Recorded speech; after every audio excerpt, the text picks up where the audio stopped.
Typhoid Mary, origin of one of the craziest Marvel villains. Villains with mental disorders and extreme capabilities aren't uncommon in the Marvel universe. One such supervillain is Typhoid Mary, created by comic book legends Ann Nocenti and John Romita Jr. She's a highly skilled and dangerous assassin who has been one of the primary nemesis of the Daredevil. Suffering from dissociative identity disorder, each one of Mary's personas is deadlier than the last. While one personality was Daredevil's love interest, the other was sent to kill him. So how did Mary and her multiple personalities reach the pedestal of being one of the most dangerous Daredevil villains? Let's jump right in. This is Typhoid Mary, Origins Explored. Before we go into our explanation, we have a very small request. If you like our content, please support us by subscribing to our channel. This is a small click for you, but for us, it means a lot. Thank you. Let's begin. Lay a hand on me, lose that hand. Typhoid Mary Origins. Mary Walker made her debut in Daredevil number 252 in March of 1988. Although her alter ego, Typhoid Mary, first debuted in number 254 in May of the same year. Mary was born into an abusive household. Her father constantly abused her and she was highly traumatized by her parents' constant arguments, which were possibly the main reasons for her mental disorder.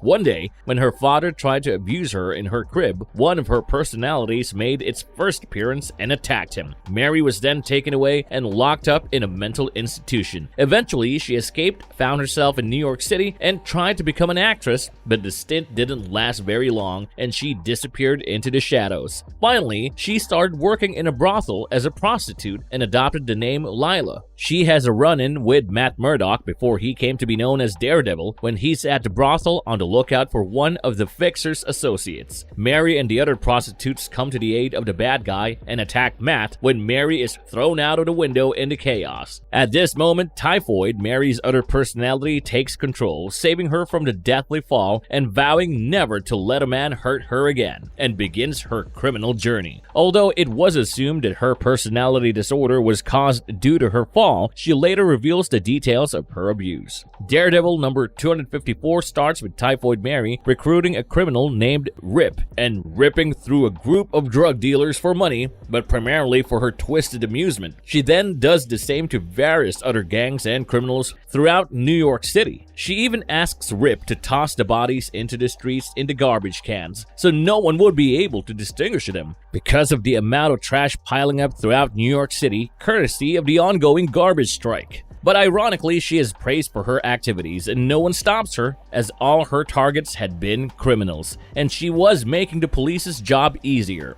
She catches the eye of Kingpin, the organized crime boss whose business she was wreaking havoc on. He devises a plan to use Mary to destroy Matt Murdock and use Typhoid to defeat Daredevil. He pays her $1 million to manipulate Matt into falling in love with her, which was quite an easy task for Mary and Typhoid with her seductive abilities and beautiful looks. Mary has 3 distinctive personalities, the first one being Mary, a shy and timid girl. Her Typhoid personality is lustful, violent, and crazy. Her third personality, Bloody Mary, is the most dangerous and sadistic of them all. Mary mentions the fourth personality once, but it was never explored. Her name is based on an early 20th century cook, the carrier of the typhoid fever dubbed Typhoid Mary Mallon. Mary has a rebirth in Avengers The Initiative number 4 when Henry Peter Gyrich finds her and recruits her to be a part of the Shadow Initiative program. Her sole reason for joining the program was that she had no control over her dissociative identity disorder. The Initiative program allowed her to receive a pardon for her past crimes and help integrate her mind. With her previous record sealed, she adopted the persona of Mutant Zero, a fifth personality who was able to use all of Mary's psychic powers. Everyone was prohibited from referencing any of her other characters due to fear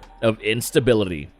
You just like to worry that all your plans are being turned upside down because some asinine part of you is fighting for some mind-blowing story of Typhoid Mary from Netflix's Iron Fist. Alice Eve plays the role of Mary Walker in the show Iron Fist. Mary Walker is a private investigator suffering from dissociative identity disorder and has 2 distinct personalities, the simple Mary and the ruthless Walker. Mary was a sergeant in the United States Army stationed in Sokovia, captured by the Sokovian Armed Forces and tortured and molested. To cope with the trauma, she created a split identity just before she was executed. Mary unlocked a different identity, i.e. Walker, and slaughtered all the soldiers, with her being the only one remaining. She was discovered by the United States Army soldiers and diagnosed with DID, as she had no recollection of the previous events or her murder spree. Joy Meacham and Davos hire Walker to watch Danny Rand, Iron Fist. Her investigation is often hindered by her multiple personalities and her inability to control them. However, she usually leaves notes for herself when in her alternate personality, which helps Mary out substantially. One of the biggest hindrances with her mission was that Mary refused to be a part of Walker's mission and had become friends with Danny. She also provided him with photos Walker had taken of him and Colleen Wing and warned him of Walker. However, Walker accomplished her mission of capturing Danny and delivering him to Davos, who then stole the power of Iron Fist as Walker looked on while listening to music. She then dumped him onto the street and went to Joy to show her the video and collect her payment.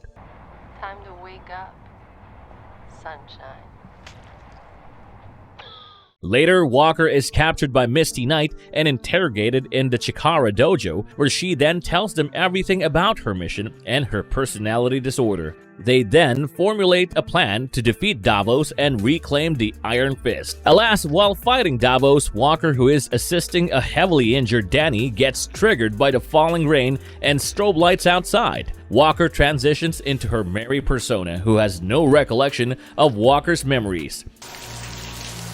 Oh, it's nothing. I must have fallen. I was just out walking in the rain. Even as Rand begs Mary to let Walker come back and complete the mission, he is unsuccessful, and Mary walks away as Rand looks on, and their mission is a complete failure. Mary finally discovers the truth about her third personality when she realizes that it wasn't Walker that got them out of the cell. Since her third personality has only appeared once by then, neither Mary nor Walker has any recollection of the memories of what happened that night. However, Walker fears what this third personality is capable of. Walker and Ward Meacham, Joy's brother, attempt to rescue Joy from Davos and enter Eden Towers, where Walker actively tries to assassinate Davos. This is where Danny Rand and Walker reunite yet again, although Rand ruins Walker's attempt to take the shot to kill Davos, as he believes Walker to be much more than a cold-blooded killer, which goes to show how much he cares for his friend Mary, and in turn, she transitions.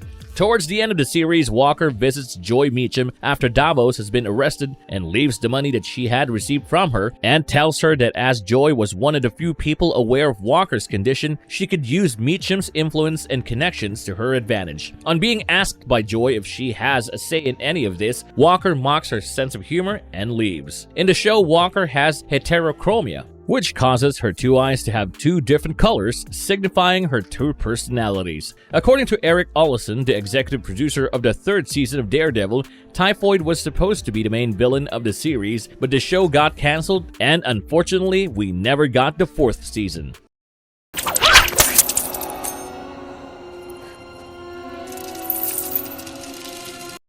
What makes Typhoid Mary such a challenging opponent? Due to her dissociative personality disorder, she developed 3 personalities, all significantly different, which rendered highly sensitive individuals like Daredevil and Wolverine useless. They could not figure out that they were the same person. Mary is the most simple and harmless personality. She is a shy girl and can rarely manifest any of her abilities. Although she can call upon her other personalities subconsciously, she has no recollection of the memories of her time as either Bloody or Typhoid Mary. During her time as Typhoid Mary, Mary gets an extremely high fever. However, she sports much more agility than average. Typhoid Mary is absolutely crazy and very lustful, but very skilled at the same time. Bloody Mary is the most bloodthirsty and violent personality. She claims to be a feminist fighter who hurts men who hurt women. She is extremely unstable and kills without mercy. All the personalities have different voices, heart rates, and fashion senses,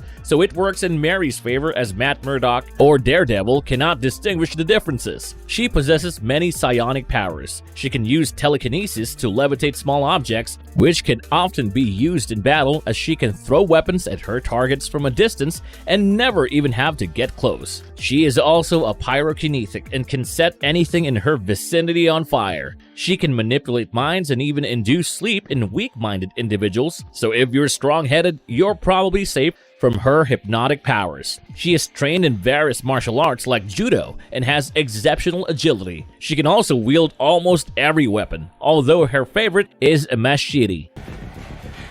Let's dance. 2 against 1.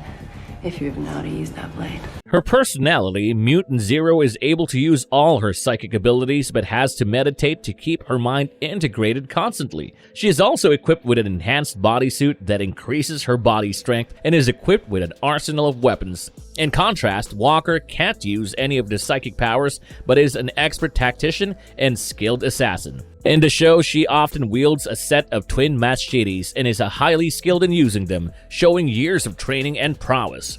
She also indicates expertise in gun handling when she uses an M4A1 carbine during her rescue of Joy Meacham from Eden Towers. She often carries a flexible wire to save herself from the effects of the Iron Fist if she comes in contact with it. Typhoid Mary in other media. Other than her exceptional portrayal in the Iron Fist series, Typhoid Mary appeared in the movie Elektra 2005, where she is only referred to as Typhoid. She is played by Natasha Malti and can poison people through a kiss. She also makes a minor appearance in the X-Men The Animated Series as one of Apocalypse's captured psychics. Another animated appearance comes in an episode of Avengers Assemble titled Prison Break. Voiced by Tara Strong, Typhoid Mary is shown as an inmate who partners with Crimson Widow and Zarda during a breakout and is defeated by Wasp and Captain Marvel. Typhoid Mary remains one of the most unhinged characters in the Marvel Universe. She has continued to spread havoc and cause many problems for the Daredevil. There is no doubt that there is much more to come from this crazy supervillain, and indeed the fans can't wait for more. With so many unique adaptations of Mary already out there, one can hope for the future of Typhoid Mary to flourish and establish her legacy as an insane and charming assassin who is always out for blood and money. And if you liked our content, don't forget to leave a like and subscribe to us if you haven't already. Have a good one and be safe. Thanks, everyone.